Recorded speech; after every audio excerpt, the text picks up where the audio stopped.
Yeah.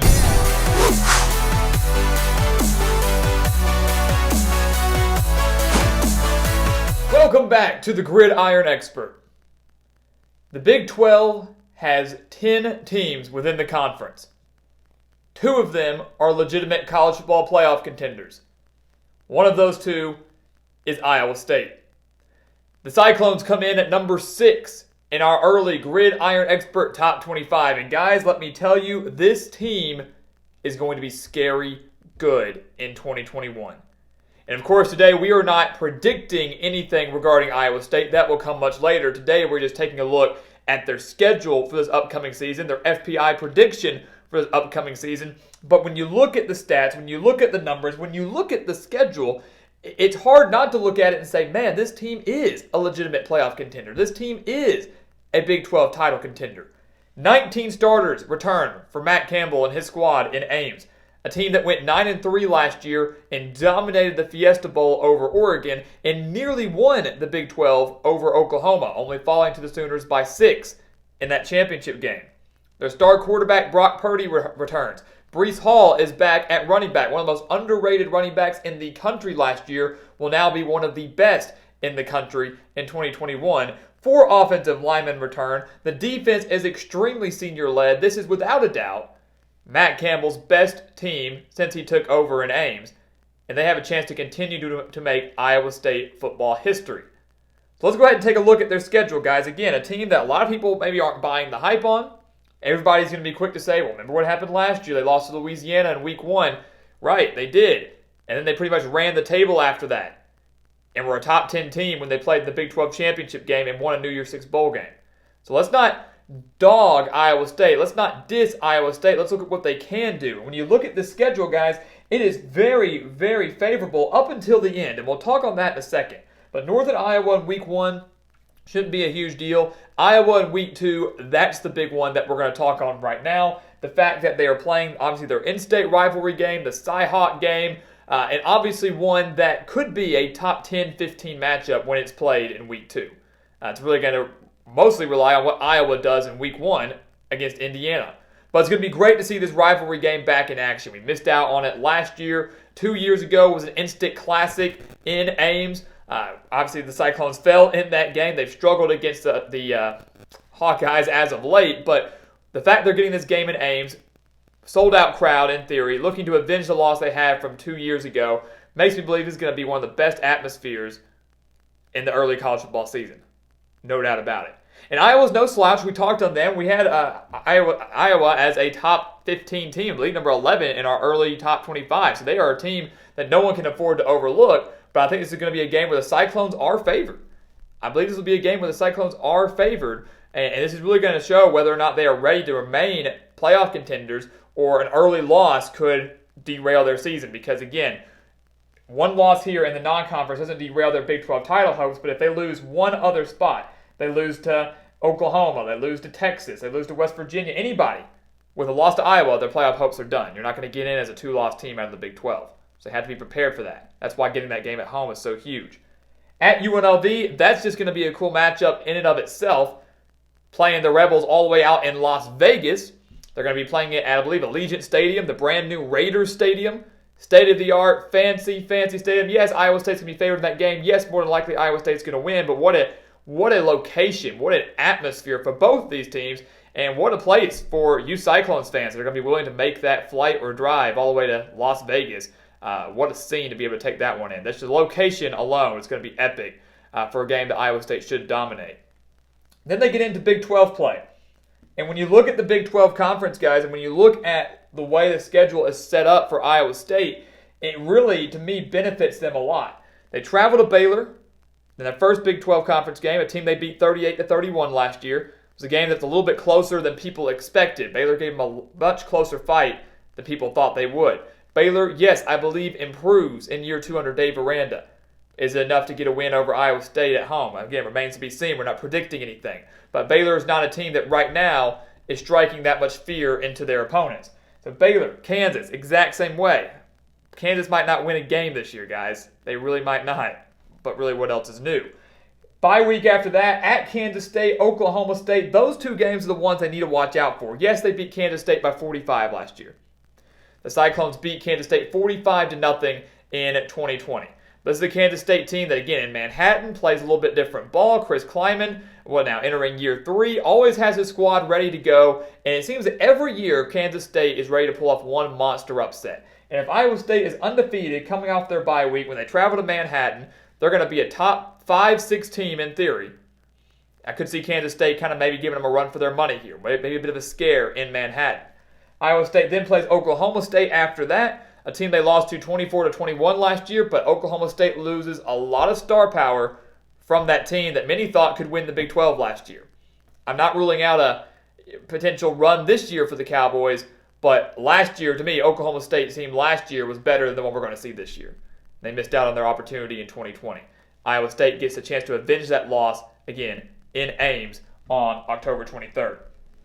To me, the key stretch for Iowa State this year, the key stretch for the Cyclones, comes right here on October 30th and goes all the way through November 20th. And you can tack on TCU at the end if you want to, just for the sake of simplicity. But really, it's this back half of the schedule. 4 games here, maybe 5 if you want to count the Horned Frogs. But you look at West Virginia. Again, a lot of people are going to say, how are these trap games? How are these difficult games when you look at what Iowa State did to these teams last year? Again, Kansas State, they beat 45-0. West Virginia, they beat 42-6. Texas Tech, they beat 31-15. So when they're winning by such a large margin, when they're winning in such dominating fashion, how can you say now that these are going to be maybe difficult games? And again, we're not saying that all these games are going to come down to the wire, but we are saying that 1 year can make a huge difference for a football team. Playing on the road can be much more difficult and change everything than playing at home, especially now with potential sold-out crowds. Hopefully, these stadiums can get to full capacity. COVID's starting to become a thing of the past, hopefully. So you look at West Virginia. Neil Brown doing a fantastic job out in Morgantown. We know it's a difficult place to play. And we say fantastic job. Are they contending for Big 12 titles right now? No, not really. Playoff? No, absolutely not. But they are a team that could very well win, I say, anywhere from 7 to 9 games possibly in 2021. Iowa State is going to play that game on the road after 2 potential physical games at Kansas State and Oklahoma State. And again, with Iowa State possibly being undefeated coming into October 30th, maybe a one-loss team, they have a target on their back because they're one of the top teams in the conference. They are still a playoff contender. Teams are looking to spoil their season. And that's going to be the case for every other opponent down the stretch here in this key stretch here. Texas on November 6th. To me, the top 3 teams in the conference are Oklahoma, Iowa State, and Texas. Those are the 3 top teams to me in the Big 12 going into 2021. Iowa State beat Texas 23-20 last year in Austin. That was a very, very gutsy win. It was an impressive win and was crucial in terms of Iowa State getting to the Big 12 championship game. Well, now they get to host Texas at the beginning of November. Obviously a wild month for college football, for every team in college football. And a Texas team that's going through a lot of changes here, but changes for the better. I really think this Texas team can be very, very dangerous and very well could be in contention for a Big 12 title berth. We said 2 teams can make the playoff out of the Big 12, Iowa State and Oklahoma. Didn't say that Texas couldn't challenge for a Big 12 title. We didn't say other teams couldn't challenge for a conference title. Longhorns are going to be very tough, but it's good that Iowa State gets them at home. At Texas Tech, they're grouped into this 4 here. Yes, I think they're going to be the easiest, if you want to use that term, easiest game of those 4 that we mentioned, but still, playing in Lubbock is not an easy place to play. Iowa State beat the Red Raiders 31-15 last year, but Matt Wells is starting to find his groove there. And remember, Tyler Shuck, the transfer quarterback from Oregon, is now at Texas Tech. They may have finally found the quarterback they needed, a quarterback that can stay healthy, because Alan Bowman never could. And Alan Bowman now transferred off to Michigan. And then, of course, Oklahoma on November 20th. This is the game, it's not going to determine the conference per se, but it's a big game for both of these teams because there is a chance, guys, that Iowa State and Oklahoma could both be undefeated when they play on November 20th. Or the chance that one of them is undefeated and the other is a one-loss team.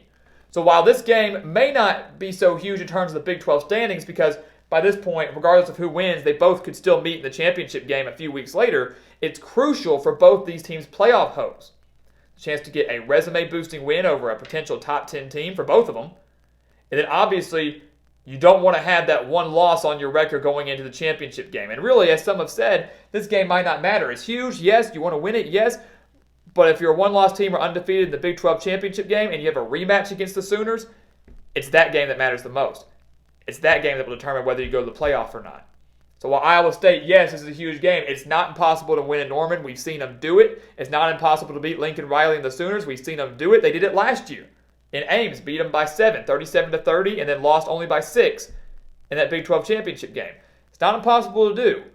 But the rematch in the Big 12 championship, assuming both those teams get there, might be the bigger of the two, and the biggest, of course, in determining who gets the playoff.